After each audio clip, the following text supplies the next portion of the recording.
എല്ലാവർക്കും നമസ്കാരം. നമ്മുടെ എല്ലാ ബുധനാഴ്ചയും രാവിലെ അല്ലെങ്കിൽ ഉച്ചയ്ക്ക് കോർപ്പറേഷന്റെ സ്റ്റിയറിംഗ് കമ്മിറ്റി യോഗം സാധാരണ ചെയ്യാറുണ്ട്. ആ സ്റ്റിയറിംഗ് കമ്മിറ്റി യോഗത്തിലാണ് മേയറും സ്റ്റാൻഡിംഗ് കമ്മിറ്റി ചെയർമാൻമാരും ഡെപ്യൂട്ടി മേയറും മറ്റ് സെക്രട്ടറി ഉൾപ്പെടെയുള്ള ഡിപ്പാർട്ട്മെന്റ് തലവന്മാരും ഒക്കെ ചേരുന്നൊരു യോഗമാണത്. അതിലാണ് ഒരാഴ്ചത്തെ പ്രവർത്തനവും അടുത്ത ആഴ്ചത്തെ പ്രവർത്തനവും, ഒരാഴ്ചത്തെ പ്രവർത്തനം വിലയിരുത്തുകയും അടുത്ത ആഴ്ചത്തെ പ്രവർത്തനത്തിന്റെ ഒരു രൂപരേഖ തയ്യാറാക്കുകയും ചെയ്യുന്നത്. ബുധനാഴ്ച ബഹുമാനപ്പെട്ട ഹൈക്കോടതിയുടെ ഉത്തരവനുസരിച്ചുള്ള സത്യപ്രതിജ്ഞയും ഒക്കെ ആയതുകൊണ്ട് ഇന്നലെയാണ് സ്റ്റിയറിംഗ് കമ്മിറ്റി യോഗം ചേർന്നത്. അതിന്റെ അവസാന ഘട്ടത്തിൽ ഹോസ്പിറ്റലിൽ നിന്ന് ഡിസ്ചാർജ് വാങ്ങിയിട്ട് ഞാനും പങ്കെടുത്തിരുന്നു. അപ്പോൾ വളരെ ഗൗരവമായ ചില വിഷയങ്ങൾ ചർച്ച ചെയ്യേണ്ടതുണ്ടായിരുന്നതുകൊണ്ടാണ് ഇന്നലെ തന്നെ ഹോസ്പിറ്റലിൽ നിന്നും വന്നിട്ട് അവസാന സമയത്ത് പങ്കെടുക്കേണ്ടി വന്നത്. നമുക്കറിയാം, കുറച്ചു ദിവസം മുമ്പ് ഇവിടെ വിഴിഞ്ഞം സോണിലെ ഹാർബർ വാർഡിൽ നിന്ന് കുറെ വനിതകൾ ഉൾപ്പെടുന്നവർ കോർപ്പറേഷനിൽ വന്നിട്ട് അവർക്ക് രാജീവ് ഗാന്ധി ആവാസ് യോജന പദ്ധതിയിൽ പെടുത്തി നിർമ്മിച്ചു കൊടുത്ത ഫ്ളാറ്റ് 4 വർഷം കഴിഞ്ഞപ്പോൾ തന്നെ അതിന്റെ കോൺക്രീറ്റ് പാളികൾ ഇടിഞ്ഞു വീണതായിട്ടുള്ള പരാതി പറഞ്ഞിരുന്നു. അപ്പം നേരത്തെയും നമ്മുടെ ശ്രദ്ധയിൽപ്പെട്ടിട്ടുണ്ട് ഈ വിഷയം. ഒരു കോൺക്രീറ്റ്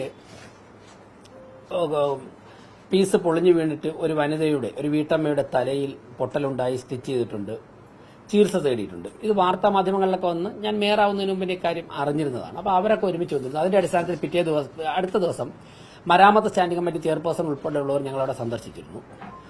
അപ്പോൾ ആൾക്കാർ വന്ന് അവിടുത്തെ കാര്യങ്ങളൊക്കെ പറയും. അതിനുശേഷം ഹാർബർ വാർഡിൽ നിന്നും ഈ ഫ്ളാറ്റിൽ ജീവിക്കാൻ പറ്റുന്നില്ല, പ്രത്യേകിച്ച് മഴ കൂടിയാവുമ്പോഴേക്കും വളരെ ദുരന്തമാണ്, അപകടാവസ്ഥയിലാണെന്ന് പറഞ്ഞിട്ട് നിരവധി കംപ്ലൈന്റുകൾ കിട്ടിയിരുന്നു. അതിന്റെ അടിസ്ഥാനത്തിൽ ഞങ്ങൾ എഞ്ചിനീയറിംഗ് സെക്ഷനുമായിട്ട് സംസാരിക്കുകയും ഇന്നലത്തെ സ്റ്റിയറിംഗ് കമ്മിറ്റി യോഗത്തിൽ വിശദമായി ചർച്ച ചെയ്യുകയും ചെയ്തു. അപ്പം 4 വർഷം കഴിയുമ്പോൾ തന്നെ കോൺക്രീറ്റ് പീസുകൾ അടർന്നു വീഴുക എന്ന് പറഞ്ഞാൽ അത് അങ്ങ് അറ്റം തന്നെ അന്വേഷണ വിധേയമാക്കേണ്ട കാര്യമാണ്.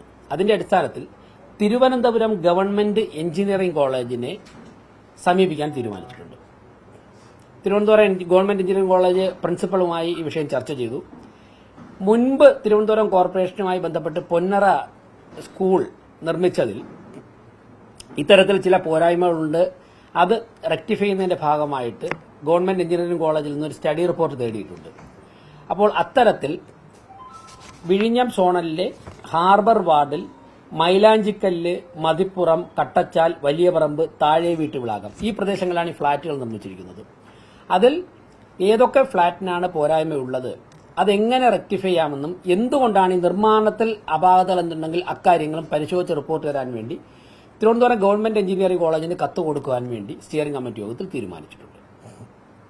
ഇതാണ് ഏറ്റവും പ്രധാനമായിട്ട് നിങ്ങളെ അറിയിക്കാൻ വേണ്ടി വിളിച്ച ഒരു കാര്യം.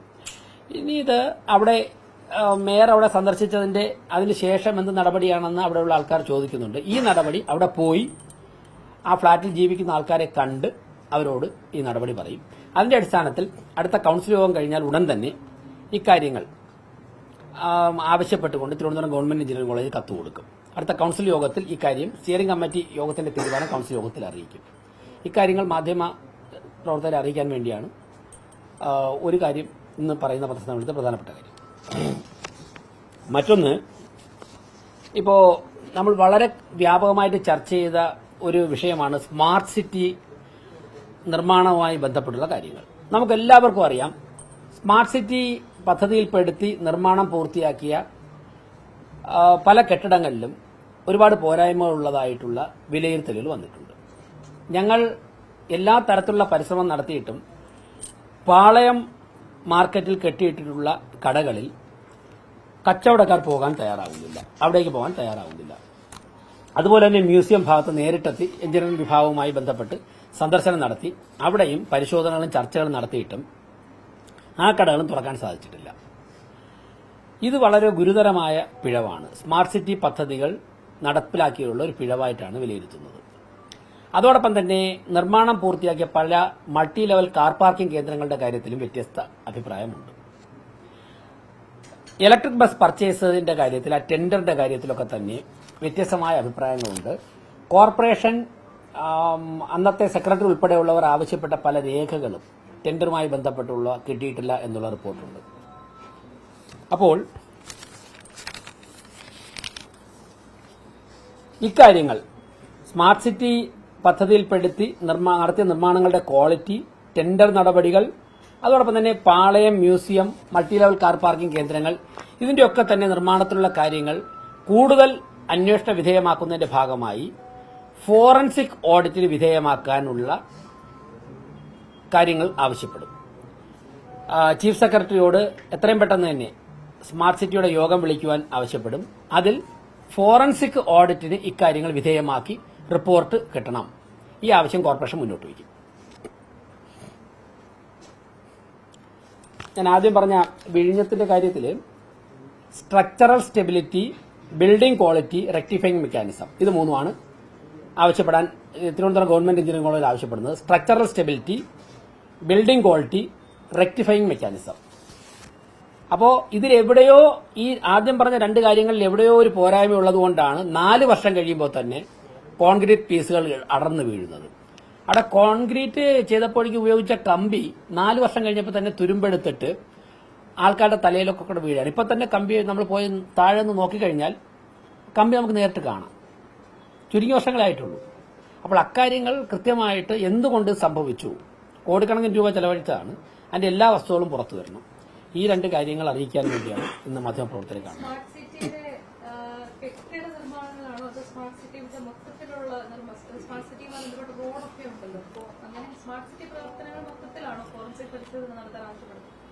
ഫോറൻസിക് പരിശോധനയിൽ ഏതൊക്കെ കാര്യങ്ങൾ സ്മാർട്ട് സിറ്റിയുമായി ബന്ധപ്പെട്ട് ഉൾപ്പെടുത്താൻ സാധിക്കുമോ അതൊക്കെ ഉൾപ്പെടുത്തണം.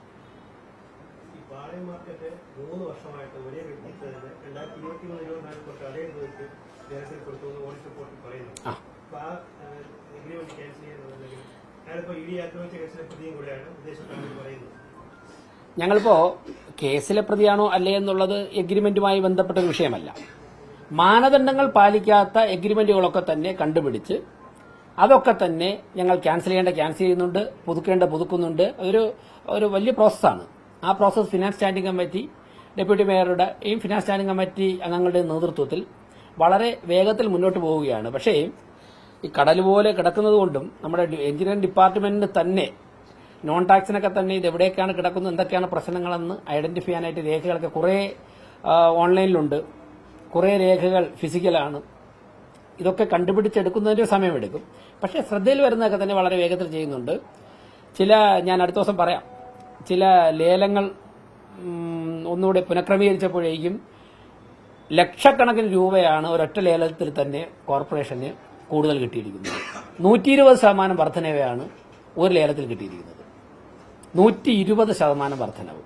അങ്ങനെയുള്ള കാര്യങ്ങൾ നടന്നു വരികയാണ്. കുറച്ചുകൂടി വ്യക്തമായ ശേഷം മാധ്യമങ്ങളോട് പറയാം. ചീഫ് സെക്രട്ടറിയോട് എത്രയും പെട്ടെന്ന് തന്നെ സ്മാർട്ട് സിറ്റിയുടെ യോഗം വിളിക്കുവാനും ആ സ്മാർട്ട് സിറ്റി യോഗത്തിൽ സ്മാർട്ട് സിറ്റിയുമായി ബന്ധപ്പെട്ട് ഫോറൻസിക് ഓഡിറ്റിന് വിധേയമാക്കേണ്ട കാര്യങ്ങളൊക്കെ തന്നെ ഫോറൻസിക് ഓഡിറ്റിന് വിധേയമാക്കുവാനും ആവശ്യപ്പെടും, രേഖാമൂലം ആവശ്യപ്പെടും.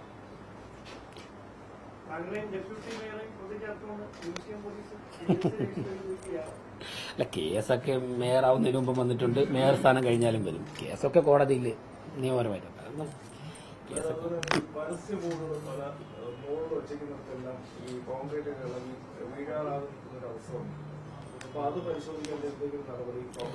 ശ്രദ്ധയിൽ വന്നിട്ടുണ്ട്. കാര്യങ്ങൾ എഞ്ചിനീയറിംഗ് വിഭാഗത്തിന്റെ ശ്രദ്ധയിൽപ്പെടുത്തിയിട്ടുണ്ട്. ഉള്ള നടപടികൾ മുന്നോട്ട് പോകും. വളരെ പഴക്കമുള്ള ഒരുപാട് ബിൽഡിങ്ങുകളുണ്ട് തിരുവനന്തപുരം പട്ടണത്തിൽ. എല്ലാ പട്ടണങ്ങളിലും ഉണ്ട്. ഇപ്പം കോഴിക്കോട് പട്ടണം എടുത്തു കഴിഞ്ഞാൽ ഇതിനേക്കാളുണ്ട്. തിരുവനന്തപുരത്ത് ഇങ്ങനെയുള്ളതുണ്ട്. അപ്പോൾ അത് ശ്രദ്ധയിൽ വരുന്നതൊക്കെ തന്നെ എത്രയും പെട്ടെന്ന് തന്നെ നിർദ്ദേശങ്ങൾ കൊടുത്തിട്ടുണ്ട്. നോക്കാം, എന്താണ് കൂടുതൽ പരിശോധന ആവശ്യമാണ് നടത്താം. നേരത്തെ നിശ്ചയിച്ച അജണ്ട ഇന്നലെ പോയല്ലോ. അജണ്ട കൊടുത്തല്ലോ എല്ലാവർക്കും. ഇന്നലെ തന്നെ അജണ്ട കൊടുത്തല്ലോ. കൗൺസിൽ യോഗം അത് വളരെ മുമ്പ് പറഞ്ഞാണല്ലോ. അജണ്ട കൊടുത്തല്ലോ.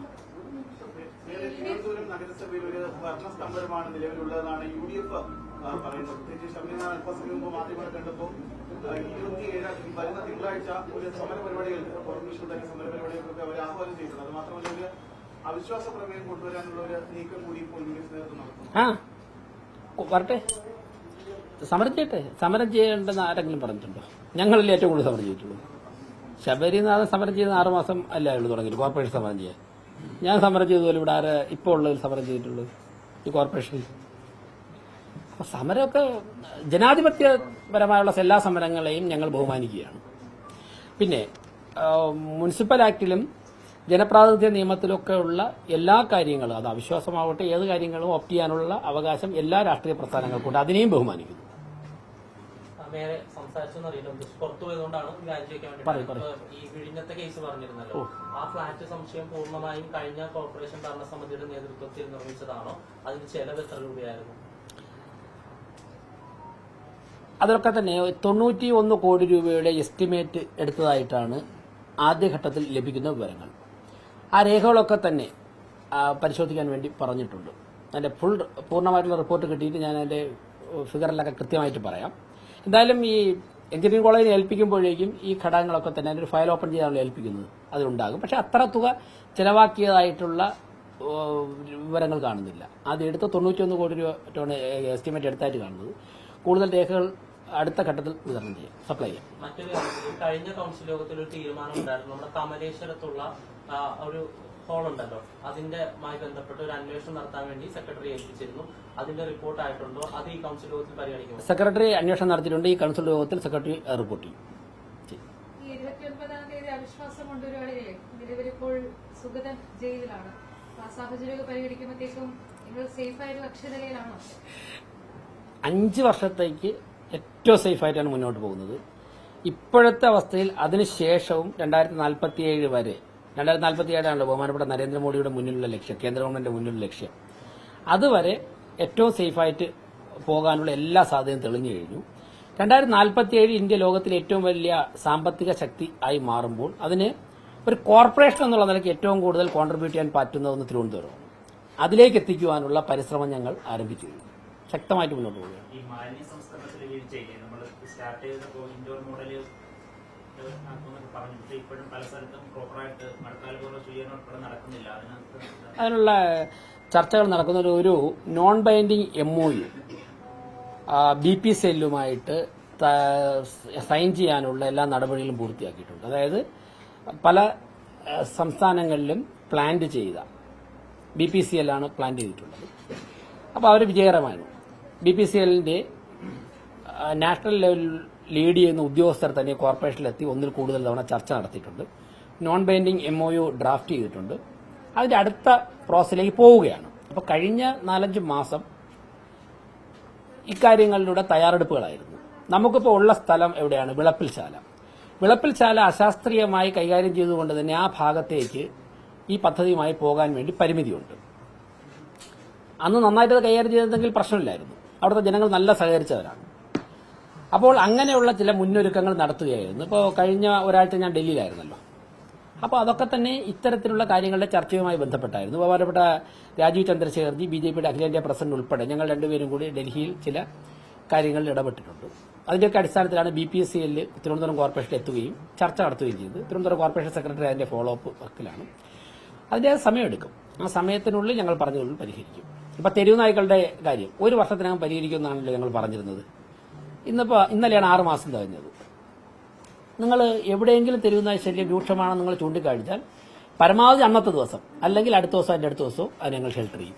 പിടിക്കുന്ന ഒരു തെരുവുനായയും ABC കഴിഞ്ഞ് പുറത്തു വിടുന്നില്ല. ഇത് എല്ലാവരോടും മാധ്യമങ്ങളോട് പറഞ്ഞുകൊണ്ടാണ് ചെയ്യുന്നത്. മെഡിക്കൽ കോളേജിൽ പോയിട്ട് അന്ന് 22 എണ്ണത്തിന് പിടിച്ചു. ഓരോ ദിവസവും പിടിക്കുന്ന തെരുവുനായ്ക്കളുടെ റിപ്പോർട്ടുണ്ട്. എല്ലാ തെരുവുനായ്ക്കളും ഹെൽത്തിയാണ്. അപ്പം ഞങ്ങൾ 1 വർഷത്തിനകം അത് പരിഹരിക്കുമെന്ന് പറഞ്ഞു. 6 മാസം കൊണ്ട് തന്നെ പരിഹരിച്ചു തുടങ്ങി. ഈ തെരുവുനായ്ക്കളുടെ ബുദ്ധിമുട്ട് ഇപ്പം ആശുപത്രികൾ, കോളേജുകൾ, bus stand, railway station, museum ഇങ്ങനെയുള്ള സ്ഥലത്താണ് പിടിച്ചുകൊണ്ടിരിക്കുന്നത്. കഴിഞ്ഞ ദിവസം 1-2 വാർഡുകളിൽ നിന്നും അവിടെ പേവിഷബാധയേറ്റ 2 തെരുവുനായ്ക്കളുണ്ടെന്ന് പറഞ്ഞു. അപ്പം തന്നെ പോയിട്ട് പിടിക്കുക. ഇപ്പം നഗരത്തിലെ ജനങ്ങൾ അക്കാര്യത്തിൽ ഒരു ആശ്വാസത്തിലേക്ക് വരികയാണ്. പൂർണ്ണമായിട്ടും പരിഹരിച്ചു ഞാൻ പറയുന്നില്ല, ഒരു ആശ്വാസത്തിലേക്ക് വരിക. ഞാൻ നിങ്ങൾ മാധ്യമപ്രവർത്തകർ ഉൾപ്പെടെ സന്തോഷത്തോടെ പറയില്ലേ, നിങ്ങളുടെ അറിവിലും ഞങ്ങളെക്കാൾ കൂടുതൽ വിവരങ്ങൾ നിങ്ങൾക്ക് ലഭിക്കുമല്ലോ. ഇന്ന സ്ഥലങ്ങളിൽ അക്രമകാരികളായ തെരുവുനായ്ക്കൾ ഉണ്ട് എന്ന് പറഞ്ഞാൽ ആ നിമിഷം തന്നെ സ്ക്വാഡിനെ അയക്കാൻ വേണ്ടി തിരുവനന്തപുരം കോർപ്പറേഷൻ പ്രിപ്പയർഡാണ്. ഞങ്ങൾ 6 മാസം കൊണ്ട് അവിടെ എത്തിയില്ലേ. ബഹുമാനപ്പെട്ട മുഖ്യമന്ത്രിയെ തന്നെ പങ്കെടുപ്പിച്ചുകൊണ്ട് കുടിവെള്ള പ്രശ്നവും വെള്ളക്കെട്ടും പരിഹരിക്കുവാനുള്ള ഒരു കോൺക്ലേവ് തിരുവനന്തപുരം കോർപ്പറേഷൻ ഹോസ്റ്റ് ചെയ്യാൻ വേണ്ടി ഏറെക്കുറെ ആലോചിച്ചു പദ്ധതി പൂർത്തിയാക്കുന്നതിലേക്ക് പോവുകയാണ്. അതിൽ ബഹുമാനപ്പെട്ട ശ്രീ ബിജു പ്രഭാകർ, തിരുവനന്തപുരം ജില്ലയുടെ മുൻ കളക്ടർ, അദ്ദേഹം അതിലൊരു പേപ്പർ പ്രസന്റ് ചെയ്യാൻ സമ്മതിച്ചിട്ടുണ്ട്. വാട്ടർ അതോറിറ്റിയുടെ ഉദ്യോഗസ്ഥന്മാരുമായി സംസാരിച്ചു വരികയാണ്. കുടിവെള്ള പ്രശ്നം പരിഹരിക്കാൻ വേണ്ടി അവരുടെ മുന്നിൽ നല്ല മാർഗങ്ങളുണ്ട്. അത് അവർ ഈ കോൺക്ലേവിന് മുമ്പാകെ പ്രസന്റ് ചെയ്യാൻ സമ്മതിച്ചിട്ടുണ്ട്. അതിന്റെയൊക്കെ തയ്യാറെടുപ്പ് നടക്കണം. അപ്പോൾ കുടിവെള്ള പ്രശ്നവും വെള്ളക്കെട്ട് ഞങ്ങൾ പറഞ്ഞതനുസരിച്ച് സമയബദ്ധമായി പരിഹരിക്കുവാനുള്ള കാര്യങ്ങൾ തുടങ്ങുന്നു. അതിൽ ബഹുമാനപ്പെട്ട മുഖ്യമന്ത്രിയുടെയും സംസ്ഥാന സർക്കാരിന്റെയും ഒക്കെ തന്നെ പൂർണ്ണ സഹകരണവും ഇടപെടലും ആവശ്യമാണ്. കാരണം എന്താണ്, പല ഡിപ്പാർട്ട്മെന്റിൽ ചേർന്നതല്ലേ, ഇറിഗേഷൻ ഒക്കെ. അപ്പോൾ മുഖ്യമന്ത്രി വളരെ പോസിറ്റീവായിട്ടാണ് പ്രതികരിച്ചത്. അദ്ദേഹം അതിനെല്ലാം സമ്മതിച്ചിട്ടുണ്ട്. ബഹുമാനപ്പെട്ട മന്ത്രി ശ്രീ കെ മുരളീധരനുമായിട്ട് സംസാരിച്ചു, ശ്രീ CP ജോണുമായിട്ട് സംസാരിച്ചു, തിരുവനന്തപുരത്തെ മന്ത്രിമാർ, അവരൊക്കെ സഹകരിക്കുകയാണ്. വേസ്റ്റ് മാനേജ്മെന്റ്, താങ്കൾ ചോദിച്ച ചോദ്യത്തിന് ഉത്തരം. അപ്പം ഞങ്ങൾ തെരഞ്ഞെടുപ്പ് സമയത്ത് ജനങ്ങളുടെ മുമ്പാകെ വെച്ച 4 കാര്യങ്ങളിൽ സമയബന്ധിതമായി മുന്നോട്ട് പോയിക്കൊണ്ടിരിക്കുക തന്നെയാണ്. അതിൽ തെരുവ് നായ ശല്യം പരിഹരിച്ചു തുടങ്ങി. യെസ്. അപ്പൊ ഇങ്ങനെ പ്രവർത്തിക്കുന്ന ഒരു കോർപ്പറേഷനിൽ ഭരണം സ്തംഭനമെന്ന് ആരെങ്കിലും പറഞ്ഞാൽ പിന്നെ ഇന്ന് അവധി ദിവസമല്ലേ, ഇതൊക്കെ കോർപ്പറേഷനിലെ ജീവനക്കാരാണ് വരുത്തുന്നതിൽ പലരും. പുറത്ത് എന്റെ മേയറുടെ സെക്ഷൻ പ്രവർത്തിക്കുക. ഞാൻ രാവിലെ 10:30 ഇവിടെ വന്നു ഇല്ലേ. ഇന്നലെ മേയറുടെ ഓഫീസിലുണ്ടായിരുന്നു, ഡെപ്യൂട്ടി മേയർ ഉണ്ടായിരുന്നു, സ്റ്റാൻഡിംഗ് കമ്മിറ്റി ചെയർമാൻമാരുണ്ടായിരുന്നു, എല്ലാവരും ഉണ്ടായിരുന്നു. ഹോസ്പിറ്റലിൽ നിന്ന് ഡിസ്ചാർജ് വാങ്ങിയിട്ട് ഡോക്ടറോട് അങ്ങോട്ട് പറഞ്ഞ് ഡിസ്ചാർജ് വാങ്ങിയതാണ്. വന്നിട്ട് 3 മണിക്ക് ഇന്നലെ സ്റ്റാൻഡിംഗ് കമ്മിറ്റി ചെയർമാൻമാരെല്ലാം മെഡിക്കൽ കോളേജിൽ ഉണ്ടായിരുന്നു, ഞങ്ങളുടെ അടുത്തുണ്ടായിരുന്നു. അപ്പോൾ എല്ലാവരും 2:30 ആയപ്പോൾ അവിടെ നിന്ന് ചെമ്പഴന്തി ഉദയൻ, പാറ്റൂർ രാധാകൃഷ്ണൻ, കരമനാജിത്ത്, MR ഗോവൻ ഉൾപ്പെടെ വരെ ഇവിടെ അയച്ചിട്ട് സ്റ്റിയറിംഗ് കമ്മിറ്റി തുടങ്ങി. 4 മണിയായപ്പോൾ മേയർ പങ്കെടുത്ത് ചർച്ച ചെയ്യേണ്ട 2 അജണ്ടകൾ മാറ്റി വെച്ചിരുന്നു. മേയർ ഇവിടെ എത്തി, അതിൽ പങ്കെടുത്തു. ഇതിലപ്പുറം വേഗതയിൽ ഏത് തരത്തിൽ പിന്നെ രാത്രി 10 മണിക്കും 11 മണിക്കും ഒക്കെ നിങ്ങളിവിടെ വന്നിട്ടുള്ളവരുണ്ടാകാം. ഇതിൽ ഇവിടെ ആ സമയത്തും ചർച്ചകൾ പലതും നടക്കുകയാണ്, ജനങ്ങൾ വരികയാണ്. മേയറെ കാണാൻ വേണ്ടി വരുന്ന ആർക്കെങ്കിലും കാണാൻ പറ്റിയില്ലെന്ന് പറയാറുണ്ടോ? തിരുവനന്തപുരം കോർപ്പറേഷന് പുറത്ത് ഞാൻ സ്ഥലം എല്ലാം പറയുമ്പോൾ പല സ്ഥലങ്ങളിൽ നിന്നും ജനങ്ങൾ പല കാര്യങ്ങൾക്ക് വേണ്ടി കോർപ്പറേഷനിൽ വരുന്നുണ്ട്. ചിലത് നമുക്ക് ചെയ്തു കൊടുക്കാൻ പറ്റും വ്യക്തിപരമായിട്ടൊക്കെ, ചിലത് സാധിക്കുന്നതല്ല. അപ്പം ഇങ്ങനെ പ്രവർത്തിക്കുന്ന ഒരു ദിവസം ഇവിടെ പ്രധാനപ്പെട്ട ആരെങ്കിലും അവധി എടുത്തിട്ടുണ്ട്, ഈ ഓഫീസിൽ ഫംഗ്ഷൻ ചെയ്യാതിരുന്നിട്ടുണ്ട്. അപ്പം അങ്ങനെ പ്രവർത്തിക്കുന്ന ഇതിലപ്പുറം എന്താണ് മനുഷ്യസാധ്യമായുള്ളത്? ചോദ്യം ചോദിച്ചാൽ നിങ്ങൾ പുറകിലുണ്ട് ഭരണസ്ഥ. എന്താണ് നഗരസഭയിൽ മാലിന്യം കുന്നുകൂടുകയാണ്, കൊതുക് വരികയാണ്. അപ്പോൾ ഈ മാലിന്യം നീക്കുന്നതിന് പകരം കൈകാലം ഓടിച്ചാൽ അത് കൊതുകിന് മനസ്സിലാവില്ല. അല്ല, അതൊക്കെ ഞാൻ അതിനൊന്നും കമന്റ് പറയുന്നില്ല. ഇവിടെ നിലവിലുള്ള ഒരു സിസ്റ്റം ഉണ്ട്. ആ സിസ്റ്റത്തിൽ നിന്നുകൊണ്ട് ചെയ്യാൻ പറ്റുന്ന കാര്യങ്ങൾ ചെയ്യുന്നുണ്ട്. ഓരോരുത്തരും പറയുന്നതിന് മറുപടിയായിട്ട് ഞാൻ പറയുന്നില്ല. മനുഷ്യസാധ്യമായ എല്ലാ കാര്യങ്ങളും ചെയ്യുന്നുണ്ട്. ഓക്കെ, അത് അക്കാര്യങ്ങളെല്ലാം ചെയ്യുന്നുണ്ട്. ഞാൻ ഈ ഇഷ്യൂസിനെ കോമഡിവൽക്കരിക്കാനോ അതിന് മറുപടി പറയാനോ ഞാൻ ഉദ്ദേശിക്കുന്നില്ല. മനുഷ്യസാധ്യമായിട്ട് ചെയ്യാൻ സാധിക്കുന്ന എല്ലാ കാര്യങ്ങളും ചെയ്യുന്നുണ്ട്. ഈ കോൺക്ലേവിന്റെ കാര്യം പറഞ്ഞുകൊണ്ട് ചോദിക്കുകയാണ്. കഴിഞ്ഞ വട്ടം ഭരണത്തിലേറിയ സമയത്ത് നമ്മളൊരു നയരേഖ തയ്യാറാക്കിയിരുന്നു. അതിനുശേഷം ഒരു വികസന കോൺക്ലേവ് ഫെബ്രുവരി മാസത്തോടെ നടപ്പിലാക്കുമെന്ന് പറഞ്ഞിരുന്നു കോർപ്പറേഷൻ നേതൃത്വത്തിൽ. അതിലെന്തെങ്കിലും തുടർ നടപടികളുണ്ട്? അതാണ് ഇപ്പോൾ പറഞ്ഞത്. അതായത് അത് കഴിഞ്ഞപ്പോഴേക്കും തെരഞ്ഞെടുപ്പായപ്പോഴേക്കും സംസ്ഥാന സർക്കാരിന്റെ കൂടി ഇടപെടൽ ഈ വിഷയങ്ങളിൽ വേണം. അപ്പൊ തെരഞ്ഞെടുപ്പ് കഴിഞ്ഞ് പുതിയ മുഖ്യമന്ത്രി വന്നു. പുതിയ മുഖ്യമന്ത്രിയോട് സംസാരിച്ചു. അപ്പൊ അദ്ദേഹം പറഞ്ഞു 19-ാം തീയതി ബഡ്ജറ്റ് കഴിഞ്ഞിട്ടുള്ള ഏത് ദിവസവും തിരുവനന്തപുരത്തുള്ള ദിവസം നേരത്തെ പറഞ്ഞാൽ അദ്ദേഹം സമയം അനുവദിക്കാമെന്ന് പറഞ്ഞു. അതിനനുസരിച്ച് ബഡ്ജറ്റ് കഴിഞ്ഞ ആ ദിവസം ബഡ്ജറ്റിന്റെ അന്ന് തന്നെ അദ്ദേഹത്തിന്റെ ഒരു സ്റ്റാഫിനെ അദ്ദേഹം അതിനു വേണ്ടി കോൺടാക്ട് ചെയ്യാൻ വേണ്ടി ബന്ധപ്പെടാനുള്ള ഒരു കോൺടാക്ട് പോയിന്റ് തന്നു. ബഡ്ജറ്റ് അദ്ദേഹം അവിടെ അവതരിപ്പിച്ചുകൊണ്ടിരുന്നപ്പോൾ ആ സ്റ്റാഫുമായിട്ട് സംസാരിച്ചു. നമ്മൾ ഏറെക്കുറെ പറഞ്ഞ ഡേറ്റ് തന്നെ അവർ സമ്മതിച്ചു. ആ ഡേറ്റിലെ തയ്യാറെടുപ്പുമായിട്ട് ബന്ധപ്പെട്ട് ബിജു പ്രഭാകരനോട് സംസാരിച്ചു, കെ മുരളീധരനോട് സംസാരിച്ചു. അങ്ങനെ പ്രോസസ് മുമ്പോട്ട് പോയി. ഇന്നലത്തെ സ്റ്റിയറിംഗ് കമ്മിറ്റി ചർച്ച ചെയ്തു. ആ കോൺക്ലേവ് മാധ്യമപ്രവർത്തകർ ഉൾപ്പെടെ പൂർണ്ണ സമയം പങ്കെടുപ്പിച്ചുകൊണ്ടായിരിക്കും നടക്കുന്നത്. ഡേറ്റ് പറയാം. ഒരു 1-2 മന്ത്രിമാരുടെ കൂടെ കിട്ടിയിട്ടുണ്ട്. CMന്റെ ടെന്റേറ്റീവായിട്ടാണ് ഡേറ്റ്. എല്ലാ മാധ്യമപ്രവർത്തകർ ഉൾപ്പെടെ ക്ഷണിച്ചുകൊണ്ട്, കാര്യം ഞങ്ങളതിൽ കൂടെ ഉദ്ദേശിക്കുന്നത് എല്ലാ ഡിപ്പാർട്ട്മെന്റിനും ഒരൊറ്റ പ്ലാൻ ആയിരിക്കണം. കുടിവെള്ള പ്രശ്നം പരിഹരിക്കാനായിട്ട് സംസ്ഥാന സർക്കാർ മുതൽ കൌൺസിലർക്ക് വരെയുള്ള ഒറ്റ പ്ലാൻ ആയിരിക്കണം. വെള്ളക്കെട്ട് പരിഹരിക്കുന്നതിനെ കുറിച്ച് ഒരു പ്ലാൻ ആയിരിക്കണം. ഇപ്പൊ പലപ്പോഴും സംസാരിക്കുമ്പോൾ കോർപ്പറേഷന് ഒരു പ്ലാനുണ്ട്, ഇറിഗേഷൻ ഡിപ്പാർട്ട്മെന്റിന് വേറൊരു പ്ലാനാണ്, PWDക്ക് മറ്റൊരു പ്ലാനാണ്. അത് നടപ്പിലാക്കുമ്പോൾ പണം നമുക്ക് ചെലവാക്കും, പ്രശ്നം പരിഹരിക്കപ്പെടുന്നില്ല. അപ്പൊ അതിനുവേണ്ടിയാണ് ഈ കോൺക്ലേവിലൂടെ ഇതെത്തുകയും ബഹുമാനപ്പെട്ട മുഖ്യമന്ത്രിയുടെ തന്നെ മേൽനോട്ടത്തിൽ അക്കാര്യങ്ങൾ ചെയ്യണമെന്ന് ആഗ്രഹിച്ചിട്ടുള്ളത്. പ്രതിപക്ഷത്തെ കൃത്യമായി അല്ലെങ്കിൽ മറ്റെല്ലാ കൗൺസിലർമാർക്കും കൃത്യമായി വിവരം പോയിട്ടുണ്ടെന്നുള്ളതാണ്. പക്ഷെ പ്രതിപക്ഷം ഇന്നലെ പറഞ്ഞത് അവർക്ക് ഈ സമയം, അതായത് 4:30ക്കാണ് സത്യപ്രതിജ്ഞ പറഞ്ഞത്. ആ 4:30ക്ക് തന്നെയാണ് വാട്സപ്പിൽ അവർക്ക് സന്ദേശം ചെയ്യുന്നത്. അങ്ങനെയല്ല അവർ വിളിക്കേണ്ടത് ചട്ടപ്രകാരം എന്നുള്ളതാണ് അവർ പറയുന്നത്. ഏത് ചട്ടമാണ് അങ്ങനെ പറയണത്? ഏത് ചട്ടം എനിക്കറിയില്ല. അല്ല, എനിക്ക് തോന്നി 4:30ക്ക് കിട്ടിയ ആളിന്റെ റേഞ്ച് എന്തെങ്കിലും പ്രശ്നമായിരിക്കും. കാരണം 3 മണിക്ക് കിട്ടിയവരുണ്ട്. ഈ റേഞ്ച് ഇല്ലാത്ത സ്ഥലത്ത് നിന്ന ആളിനായിരിക്കും ചിലപ്പോൾ 4 മണിക്ക്. രേഖാമൂലമാണ് കൊടുത്തത്. അല്ല, മെയിൽ ചെയ്തു. ഞങ്ങൾക്ക് കോടതിയുടെ വിധിയും വന്ന അങ്ങനെയാണ്. മെയിൽ ചെയ്തു. കൗൺസിൽ പാർട്ടി ലീഡേഴ്സിന് മെയിൽ ചെയ്തു.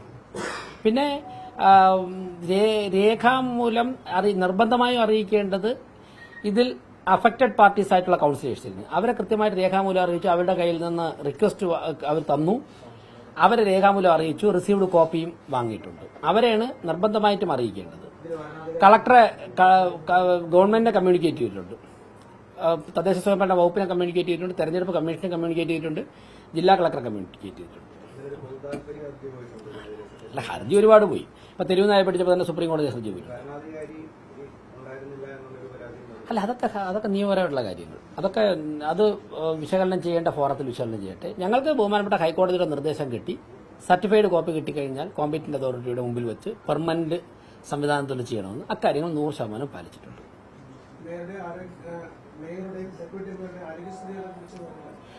കാല് കുറച്ച് പെയിൻ ഉണ്ടായിരുന്നു. അവിടെ ചെന്നു എക്സ്റേ എടുത്തു. പൊട്ടലില്ല. കാലിൽ പൊട്ടൽ ഇതില്ല.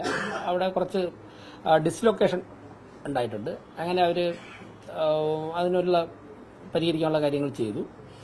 പിന്നെ 2 ദിവസം കൂടെ മെഡിസിൻ തന്നിട്ടുണ്ട്. അത്രയേ ഉള്ളൂ. ഒരു വൊമിറ്റിംഗ് ഉണ്ടായിരുന്നു. കുറച്ച് സഫോക്കേഷൻ ഉണ്ട്. പക്ഷെ രാത്രി തന്നെ ഡിസ്ചാർജ് ചെയ്തിട്ടാണ്. ഇന്ന് രാവിലെ വിളിച്ചിട്ടില്ല. ബാക്കി എല്ലാവരും എല്ലാം മാനേജബിളാണ്. പിന്നെ ഞാൻ ഒരു കാര്യം മാധ്യമപ്രവർത്തകരോട് പറയാം. സമരം ജനാധിപത്യത്തിൽ സ്വാഗതാർഹമാണ്. ജനാധിപത്യം ചടുലമാണോ? ഞാൻ ആദ്യമേ പറഞ്ഞ വാക്കതാണ്. സമരങ്ങളൊക്കെ തന്നെ ജനാധിപത്യത്തിലാകാം. പക്ഷേ ഇത് ഏറ്റവും സാധാരണക്കാർ വരുന്ന ഒരു സ്ഥാപനമാണ്. തിരുവനന്തപുരം കോർപ്പറേഷൻ, പഞ്ചായത്തുകൾ, മുനിസിപ്പാലിറ്റിയൊക്കെ തന്നെ ഏറ്റവും സാധാരണക്കാരായ ജനങ്ങളാണ് ഏറ്റവും കൂടുതൽ വരുന്നത്. ആ സമയത്ത് കൌൺസിലർമാർ ഇപ്പോൾ ഇതിനകത്ത് പ്രകടനം നടത്താറുണ്ട്, ധർണ നടത്താറുണ്ട്, ഒക്കെ ചെയ്യാറുണ്ട്. ഞങ്ങളും ചെയ്തിട്ടുണ്ട് കാര്യങ്ങൾ.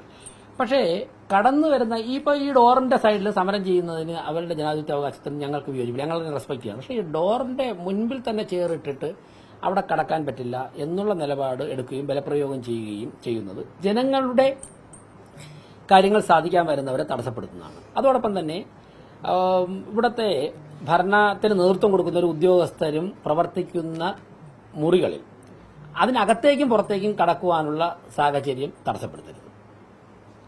സമരം, എല്ലാ സമരത്തെയും ന്യായമായിട്ടുള്ള എല്ലാ ആവശ്യങ്ങളും, എല്ലാ സമരത്തെയും ഞങ്ങൾ ബഹുമാനിക്കുന്നു. ഓരോ പാർട്ടിക്കും സ്വാതന്ത്ര്യമുണ്ട് അവരുടെ സമരം എങ്ങനെ നടത്തണമെന്ന് തീരുമാനിക്കാൻ വേണ്ടി. മേയർ റൂമിൽ കയറാൻ സമ്മതിക്കില്ല. മേയർ കയറിയാൽ ഇറങ്ങാൻ സമ്മതിക്കില്ല. കോർപ്പറേഷൻ ഓഫീസിലെ കസേര എടുത്തിട്ട് മേയറുടെ ഡോർ ബ്ലോക്ക് ചെയ്യുന്നു.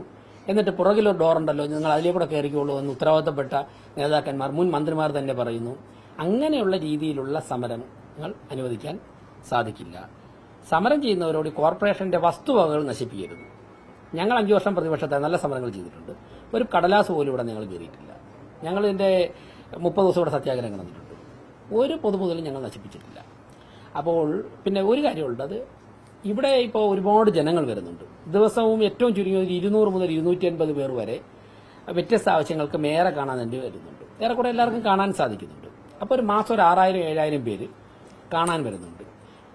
അപ്പൊ അങ്ങനെയുള്ള ആൾക്കാർക്ക് ഭയമുണ്ടാകുന്ന തരത്തിലുള്ള നിലപാടുകൾ, അവരൊക്കെ തന്നെ വളരെ സാമ്പത്തികമായൊക്കെ പിന്നോക്കം നിൽക്കുന്ന ദൂരം നിന്നൊക്കെ വരുന്നവരാണ്.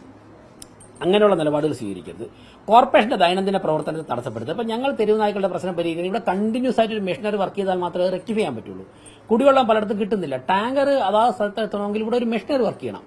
ആ മെഷീനറിയെ തടസ്സപ്പെടുത്തുന്നത് സാധാരണക്കാരായ ജനങ്ങളെ ദ്രോഹിക്കുന്നതിന് തുല്യമാണ്. പിന്നെ ഇനി വേറൊരു കാര്യം കൂടി ഞാൻ പറയാം, ഏതൊക്കെ തരത്തിൽ തടസ്സപ്പെടുത്താൻ വേണ്ടി ശ്രമിച്ചാലും ഞങ്ങളിവിടെ വരും, ജനങ്ങൾക്ക് വേണ്ടി പ്രവർത്തിക്കും. അതിൽ യാതൊരു വിട്ടുവീഴ്ചയും ഉണ്ടാവുകയില്ല. അത് അത്തരത്തിൽ അറിഞ്ഞ് പെരുമാറണം എന്നാണ് പറയുന്നത്. പ്രതിപക്ഷത്തെ ബഹുമാനിക്കുന്നു, പ്രതിപക്ഷ അംഗങ്ങളെ ബഹുമാനിക്കുന്നു. അവർക്ക് വേണ്ടി കൂടിയാണ് ഈ വർക്ക് ചെയ്യുന്നത്. ഇപ്പോൾ പലരും വിളിച്ചിട്ട് പറയുന്നത് അവരുടെ പ്രതിപക്ഷ അംഗങ്ങൾ വിളിച്ചിട്ട് അവരുടെ വാർഡിൽ തെരുവുനായ്ക്കളുടെ ശല്യം ഉണ്ടെന്ന് പിടിക്കണമെന്ന് പറയുമ്പോൾ ഇവിടെ ഈ മെഷീനറി ഫംഗ്ഷൻ ചെയ്താലല്ലേ നമുക്ക് കറക്റ്റ് ചെയ്യാൻ പറ്റുള്ളൂ. അതൊക്കെ ചെയ്യുന്നു. ഏതെങ്കിലും ഒരു അംഗം പറയട്ടെ, ഞങ്ങളുടെ വാർഡിൽ നിന്നൊരു ആവശ്യം ഉന്നയിച്ചു, ഞങ്ങൾ പ്രതിപക്ഷത്താണ്, ചെയ്തില്ല എന്നാരെങ്കിലും പറയട്ടെ. സാധ്യമായെല്ലാം ചെയ്തു കൊടുത്തിട്ടുണ്ട്. അതുകൊണ്ട് സമരങ്ങളെ റെസ്പെക്ട് ചെയ്യുന്നു. കോർപ്പറേഷന്റെ വസ്തുവകൾ നശിപ്പിച്ചുകൊണ്ടോ മേയറെയും മറ്റു ഭരണത്തിന് നേതൃത്വം കൊടുക്കുന്നവരെയും തടഞ്ഞുകൊണ്ടോ ഉദ്യോഗസ്ഥരെ തടഞ്ഞുകൊണ്ടുള്ള സമരങ്ങൾ ഒഴിവാക്കണം. കൌൺസിലർമാരല്ലാതെ പുറത്തുനിന്ന് വരുന്ന പൊതുപ്രവർത്തകർ കോർപ്പറേഷൻ കോമ്പൗണ്ടിനകത്ത് കയറി സമരം ചെയ്യുന്നത് അതിനെയും നിയന്ത്രിക്കണം. അതായത് രാഷ്ട്രീയ പാർട്ടി അല്ലെങ്കിൽ രജിസ്ട്രേഷനുള്ള എല്ലാ രാഷ്ട്രീയ പാർട്ടികളുടെയും നേതാക്കന്മാരും പ്രവർത്തകരും കോർപ്പറേഷനുള്ളിൽ വരും. അവർ കോർപ്പറേഷൻ ബിൽഡിങ്ങിൽ പോയി അവർ കൗൺസിലർമാരെ പോലെ കൺട്രോൾഡ് ഫോഴ്സ് ആയിരിക്കില്ല, ഒരു ഫ്ലോട്ടിംഗ് പോപ്പുലേഷൻ ആയിരിക്കും. അവർ വരുമ്പോഴേക്കും ഇപ്പം ഈ പല സ്മാർട്ട് സിറ്റി പദ്ധതികളിലൊക്കെ ഉൾപ്പെടുത്തി നിർമ്മിച്ചിട്ടുള്ളതൊക്കെ തന്നെ വളരെ വിലപിടിപ്പുള്ളതാണ്. ഇപ്പോൾ ചില റൂമുകളിലിരിക്കുന്ന TV ഒക്കെ തന്നെ ഓൺലൈൻ മീറ്റിങ്ങിലൊക്കെ പങ്കെടുക്കാൻ സൗകര്യത്തിനൊക്കെയാണ് ഇത് വച്ചിരിക്കുന്നത്. എന്തെങ്കിലും ഉള്ളും തള്ളും ഉണ്ടായിക്കഴിഞ്ഞാൽ ലക്ഷക്കണക്കിന് രൂപയുടെ വസ്തുക്കളാണ് നശിക്കുന്നത്. അതുകൊണ്ട് കൗൺസിലേഴ്സ് ആകുമ്പോഴേക്കും ഒരു കൺട്രോൾഡ് ഫോഴ്സാണ്. അവരെല്ലാം രാഷ്ട്രീയ നേതാക്കന്മാർ, അവർക്കൊക്കെ അറിയാം. അതുകൊണ്ട് പുറത്തുനിന്നുള്ള ആൾക്കാർ കോർപ്പറേഷൻ ബിൽഡിങ്ങിനകത്ത് കയറി സമരം ചെയ്യുന്നത് അവസാനിപ്പിക്കണം. ഇന്നലെ ശിവൻകുട്ടി ഒരു പ്രസ്താവന, മേയർ ഒരു ഗുണ്ടയാണ്, പലപ്പോഴും ശിവൻകുട്ടി കടന്ന് ആക്രമിക്കുന്നുണ്ട് മേയറെ. കാലാകാലങ്ങളായിട്ട് പല പ്രശ്നങ്ങൾ വരുമ്പോഴും ഏറ്റവും കൂടുതൽ ആക്രമണം നടത്തുന്നത് ശിവൻകുട്ടിയാണ്. എനിക്കത് കോമഡി ആയിട്ടാണ് തോന്നിയിട്ടുള്ളത്. ഞാനത് വളരെ മുമ്പ് തന്നെ ആ മറുപടി പറയൊക്കെ ഞാൻ പറയാറില്ലല്ലോ അതിന്. അദ്ദേഹം മന്ത്രിയായിരുന്നപ്പോൾ പോലും മറുപടി പറയാറില്ലല്ലോ. ഞാൻ അതിന് അദ്ദേഹം പറയുന്നതിനൊന്നും തന്നെ ഞാൻ അത് മന്ത്രിയായ സമയത്ത് തന്നെ മറുപടി പറയൊക്കെ അവസാനിപ്പിച്ചതാണ്. അതെനിക്ക് മാത്രമല്ല, സമൂഹത്തിന് മുഴുവൻ അത് തന്നെയാണ് തോന്നുന്നത്. അതുകൊണ്ടാണ് അതിന് മറുപടി പറയുന്നില്ല. എന്തൊക്കെ പറഞ്ഞാലും മറുപടി പറയില്ല. മറുപടി അദ്ദേഹം തന്നെ പറഞ്ഞോട്ടെ.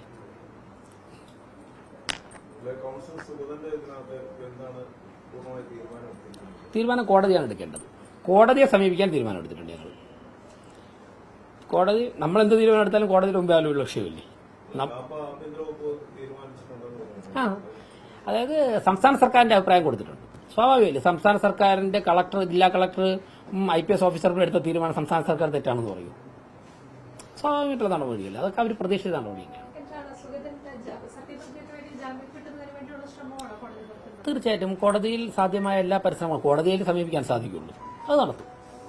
അതിനുള്ള എല്ലാ എന്തൊക്കെയാണോ നിയമപരമായിട്ട് അത് പാർട്ടിയും നടത്തുന്നുണ്ട്, കൗൺസിലും നടത്തുന്നുണ്ട്.